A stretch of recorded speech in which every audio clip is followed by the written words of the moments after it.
And there it is, the Utah state sign. Just like that, we're back in the land of red rocks and big skies. And there's a lovely little snap of Renee with Addie. This was our trusted house sitter stay in Holiday, Utah. We were taking care of Addie, and it was a dream sit. The view from the house, these jaw-dropping mountain views. Kathy and Tika, the host, they immediately felt like old friends. Addie got us out on so many hikes as well, which was great for us. We wandered into Salt Lake City as well. The temple was wrapped in scaffolding, sadly, so we didn't really see much of that. But we did see the 5 wise virgins and Joseph receiving the plates, and the world's most unexpected poster, All Wives Matter.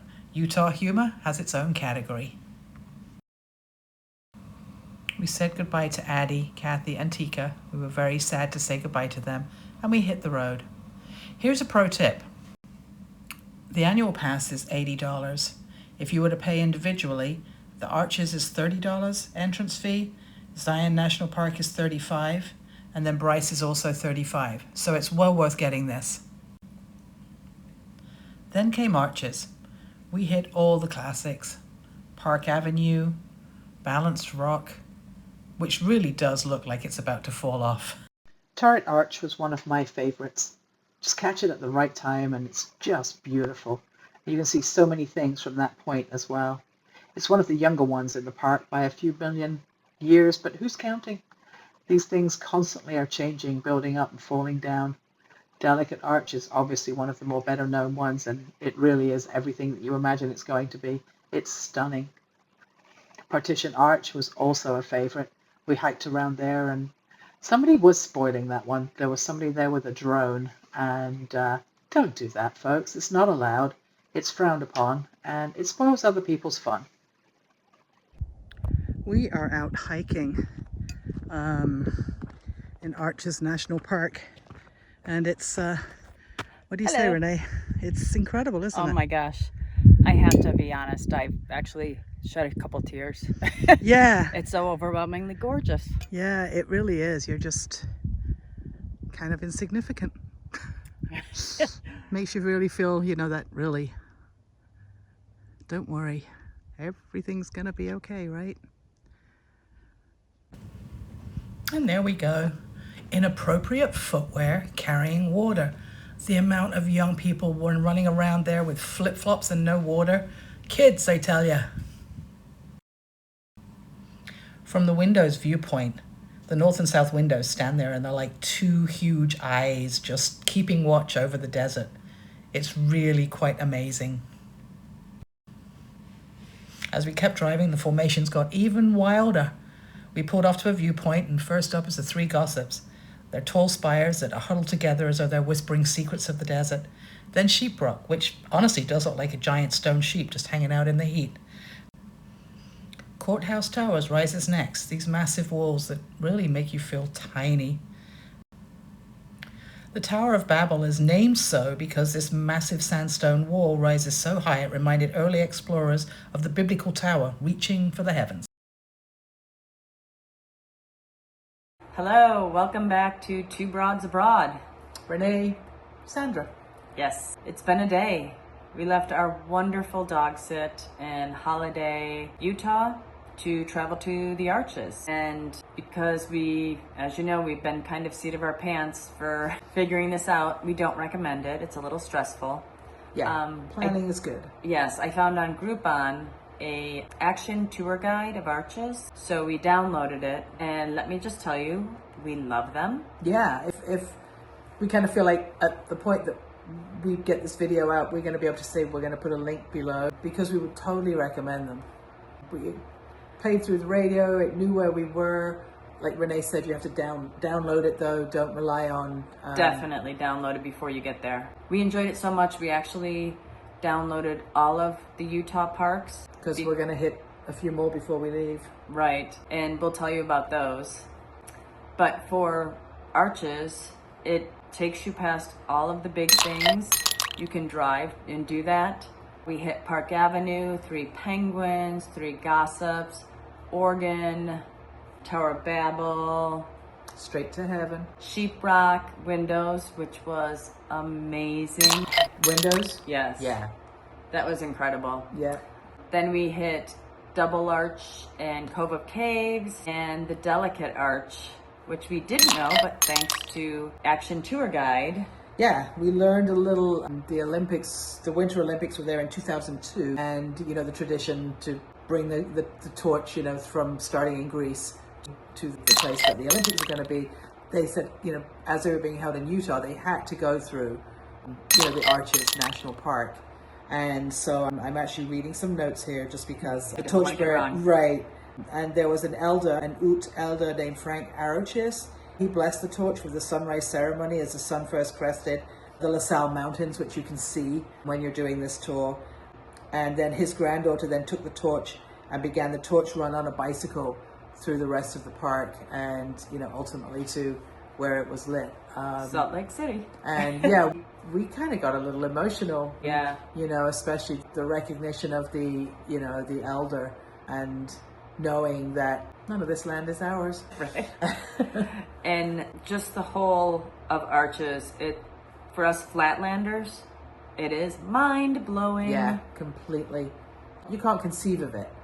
You know how big it is and you know how vast it is, but until you see it, it doesn't... I think it's 37,000 acres, they said. Is it? I believe that's what he said. Yeah, I don't remember. And then we also went to Fiery Furnace, which you cannot hike without a guide. It's a bunch of slack canyons. And they said it was a hard, a moderate to hard hike. That, there's only certain times in the day and conditions that have to be met to be able to do it. Right. So we're going to do that tomorrow morning. Tomorrow. Just kidding. Do not fret. We will still be around. Then we saw Sand Dune Arch, Devil's Garden. There's lots of mystery associated with Devil's Garden. They said that there was, a lot of myths or maybe not, or beliefs associated with that, with native folk, and then with Mormons who own a lot of the land around these parts. Mm-hmm. We noticed you're in small towns and there's LDS churches, things that we didn't know. But as we were saying, the Action Tour Guide is a great app to download. And what's nice is they give you history, they tell you what you're looking at, which is awesome. And for many of the stops that we went, they have little hikes. And for the delicate arches, there was actually a 3-mile hike. We did not take it because it was 94, 95 degrees. But there was another secondary place where you could go and take a much shorter hike to get a good view from there. We took lots of pictures. We'll be putting those up too. And then, as any good hiker would do, after we left Arches, we headed to a local brewery. Yeah. Proper brewing, delicious liquids. Yeah, we had a couple of you had a Goza, and what else did you have? You had another sort of sour beer. With guava. Yeah, I had an IPA, but all very good. Solid beers, proper brewing. Again, maybe when we do this, we'll put a link right there. Sure. Then we headed to Bluff, and Bluff actually is going to work out perfect because from here, it's about 100 and some miles south of Moab and Arches, but it will take us right into Monument Valley. Oh, on the way, yeah. Yes. On the way, we're going to go to Monument Valley, and we're going to end up heading toward Bryce. And camping in Bryce for, I think, 4 days. Is it 4 nights, 5 days? Yeah. So we should be able to hit a lot of the parks at that point. Right, we'll be doing day trips to go to Zion and stuff. But Bluff, this town of 300 people, is adorable, and we are staying at a beautiful hotel called La Posada Pintada. Thank you, Tika, for recommending it. It's just dead cute. Yes. It's perfect. And on July 15th, they actually got designated as a dark sky. This year. Yes, so we're super excited for when it gets later on tonight. And that involved major effort. The whole community had to come together. They've agreed to adopt sort of, night light practices, and they would come together and do some stargazing and learn, as a community. So it's something that the community wanted and got, and it took them a year, and it's not easy to get it, and they got it. So super excited to look at some stars tonight. Definitely. Tomorrow, like we said, we're going to be heading to Bryce. We're going to hit Monument Valley. I found some other great suggestions on Reddit from somebody when I was asking about Bluff, Utah. So We'll put those out tomorrow and let you know. Staircase, Escalante, we're gonna probably be going through, all on the way to Bryce. So we won't be able to hike everywhere, but we'll at least get to drive through a lot of these places.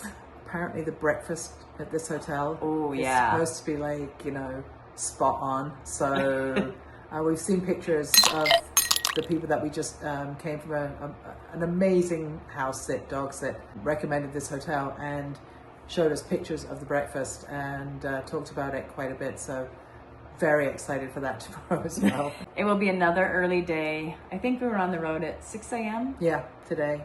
So Similar not to tomorrow, quite that. Maybe 8:30. Yeah, we just want to try and get out and get some hiking done before it just gets way too hot. But I think it's probably about 80 degrees right now at 8 p.m. and I believe it's going down to about 60 tonight. So it should be pretty pleasant. But we are going to sign off here and I'm going to leave you with the beautiful view out of our hotel room. And check that out. So we are super excited to be here. Thanks for following us. We're Two Broads Abroad. I'm Renee. Sandra. Thanks for tuning in. And tomorrow we ride. Tomorrow we ride. Next up was Monument Valley, sacred land of the Navajo Nation. These formations aren't just scenery, they're stories, their history, and their home. We want to take a moment to acknowledge the Navajo people who have cared for this land for generations, even though deep injustice and harm was caused by our country. We're grateful to be visitors here and grateful that they share this place with the rest of us. Driving through Monument Valley feels less like sightseeing and more like being humbled by something ancient and alive. This is the famous Forrest Gump viewpoint. You probably remember this from the movie. It's the exact stretch of road where he stopped running and decided he was done. Honestly, like Renee and I at the end of a hike. This formation was along scenic Byway 12, runs through areas near Bryce Canyon. And here we are, going into Bryce Canyon. Our campsite at Bryce felt like its own little world. Renee settling in with her book, that's basically her happy place on every trip. I swear she can read through anything. Wind, dust, squirrels, it doesn't matter. And here's my favorite shot, our cozy tent in the background and my travel diary in the foreground. Every night I jot down what we saw, what we felt, and the tiny moments that just don't make it into the videos. It's how I'm planning on holding on to this just a little bit longer. And then, early morning, Renee making coffee while the sun's barely awake. There's something about that first cup at campsite. It hits differently. You're breathing in the cold air and watching the world wake up. We love our morning coffee at camp. Our first glimpse of Bryce Canyon was at sunset. Honestly, it stopped us both cold.